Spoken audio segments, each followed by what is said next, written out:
Been a while, it has, but the question is, did you miss me? And judging by all the Facebook messages, Instagram messages, even messages through Nathan Adlin, apparently many of you did, for which I am grateful and thankful for you thinking of us while we're on this long hiatus working on some stuff behind the scenes for Season 9. Which brings us to today, as we officially kick off Season 9. Wanted to do it with something special, so we kick off with a bit of a different background and a very wonderful car. But there was a tough selection process. If you follow me on Instagram, you know this, and you should be following me on Instagram, MotoManTV, all one word. The choices were the LC500H, the Porsche Panamera Turbo, then, of course, there was the 603 horsepower Mercedes-AMG S63, lovely but a very large lady, all coming up later in Season 9.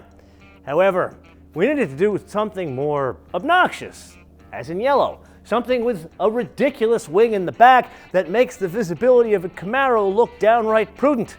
So today, we officially kick off Season 9 with the tech review of the 2018 Porsche 991.2 GT3.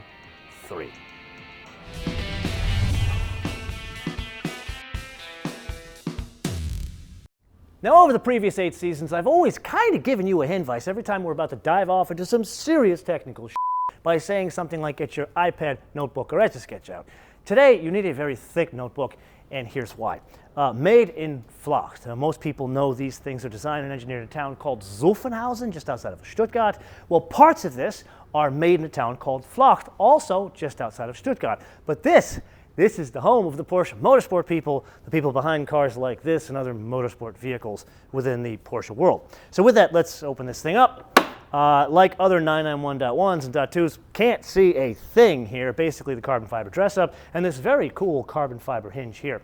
An open letter to the folks at Porsche. Is there an option to have, just on this one, no other 911, where this could be clear back here, or maybe an option just to pull it off like an old hot rod, like you drive around without the hood? Because if you could see like the exhaust and the radiators and the engine and everything underneath there, you would realize what this car really is, which is a race car for the street.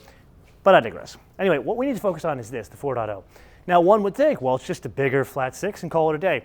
That would be very wrong, because really what this is a direct injected flat six, 4-liter in displacement, 500 horsepower, comes in at 8,250 RPM, 339 pounds of torque, comes in at 6,000 RPM, engine redlines at 9,000 RPM.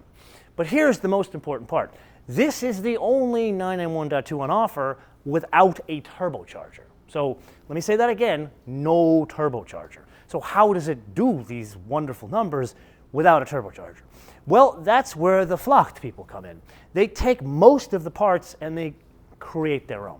So, for example, it's got a reinforced crankshaft. It's got a more rigid valve train for increased stiffness. The pistons are forged. The cylinder liners are plasma coated to reduce friction. But of course, it doesn't stop there. The connecting rod's made out of titanium, as you do. But then there's the lubrication system. Now, if you know the 991.1s and .2 turbos, they have a side oil or a dry sump lubrication. Now, it would stand to reason that they would just go and pilfer the system from that car because it's got more horsepower. You just throw it into this one, it's got less horsepower. Instead, the folks in Vlocht, they designed, engineered, and built a dry sump lubrication just for this engine. So it's got its own oil tank here. It's got its own new oil pump that's even different than the 991.1 GT3.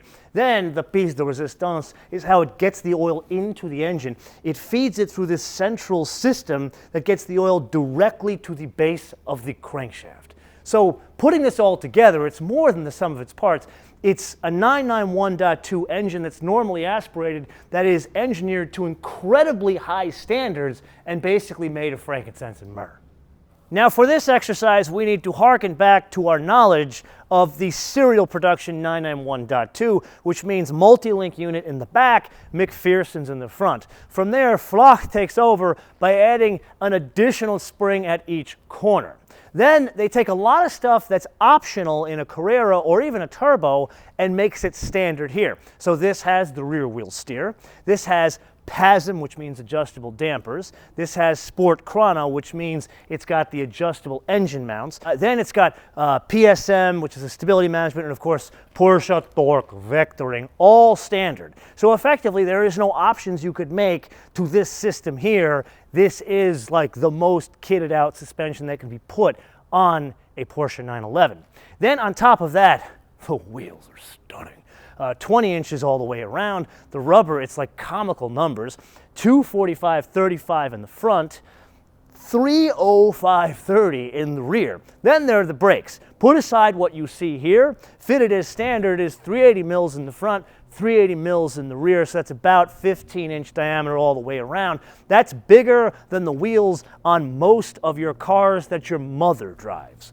This one is fitted with the carbon ceramic rotor package, optional at 10 grand. In the front, 410 mils. In the rear, 390 mils. For the avoidance of doubt, the rear brakes on the PCCB car, which this is, bigger than the brakes on the standard metallic rotor. Now, if we're being completely honest with one another, there isn't a hell of a lot to talk about on the interior because it's pretty much standard fare 991.2. There are some exceptions, biggest being there ain't no back seat. There's a cutout for it, but there's no back seat. Speaking of seats, this specific one, serial number ending 105, is fitted with the Porsche carbon fiber race seats from the 918. They look cool. They're very expensive at $5,200, and we will talk about their usefulness in the full first drive review, so make sure you come back for that. The rest of it in a GT3, suede steering wheel, suede armrest, love that. Like all 991.2s, is fitted with Apple CarPlay. But a little side note, I know I told you it's fitted with the Sport Chrono package as standard, but that's really just the sport stuff, the stuff that makes it do magical things underneath the car. But there's no clock, there's no chrono up there. Not fitted as standard, can be fitted optionally. I think that's a mistake. You may remember our interview with Achim, our good friend who runs driving dynamics for Porsche 911s. I asked him for a Targa version of this, which I still want. I know you will laugh at me for this, but he said a flat out no, so I have no hope for it. And then one last note. This is one of the few cars I would say, man, this is, if you're going to buy a car brand new, this is the one, because they don't lose their value. And number two, you can go through and like literally kit out the options. Like you can get the yellow vents to match the yellow exterior. Not that I'm a yellow car guy. You can get leather on the vents. You can have insets in the seats to match the exterior. You can paint the HVAC system to match the exterior. If there's any car to do it, this would be the one. Now let's get back to some important numbers, some of which we need to recap from the serial production 991.2, and that's the wheelbase and the length. 96.7 wheelbase. For those of you that beat me up in mils, 2,457. Overall length, 199.6, 4,562. Hopefully that calculation is correct. Don't beat me up if it ain't. Then, how does that impact the weight? Because you got that really cool technical spaceship of an engine back there. Then you've got more bits that make up the suspension, but then they pull out stuff like the back seat and the other things to make this a lighter car. With the PDK, like this one is sadly equipped, 3,153 pounds. If this were equipped as God intended with 3 pedals, 3,116 pounds. So it saves 37 pounds, which makes it one of the lightest 991.2s on offer, but also one of the most powerful, which you and I are going to drive, and I'm going to give you a heads up here, people. I'm going to try to do this as unbiased as possible and without a ridiculous grin on my face. So you need to come back for the full first drive review and see if I can actually accomplish that. And then number two, I'm going to leave you guys with a question here. And the question is this. This is just a shade under 200 grand the way this one is equipped with taxes and everything. And this will put to shame pretty much anything else out there. So my question is very simple. Is there a car that you would pick over this because you want a flashier, more, like, not as, you don't see yourself coming and going, basically? Like, this is the most special 991.2 to me, but living in a place like LA or New York, you're gonna see a lot of 991.2s, even though most people kind of look at this and say there's something special about it. Now that said, I will completely admit, driving this thing around LA, people are like, what in God's name is that? And not in a bad way. But is there another car that is at this price point, this performance level, that you would choose over this because it's not a 911?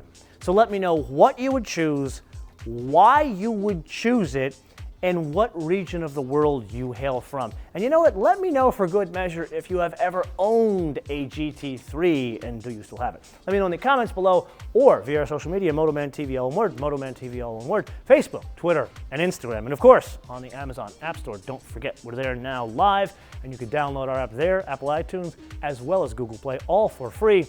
And I'm going to take a moment to say thank you, because here we are starting season 9, and I wouldn't have been doing that if it wasn't for you guys. And it really touched me to have some of you guys reach out and say, hey man, you know, where are you? And it's really, really good to be back. So until I see you next time, bis später.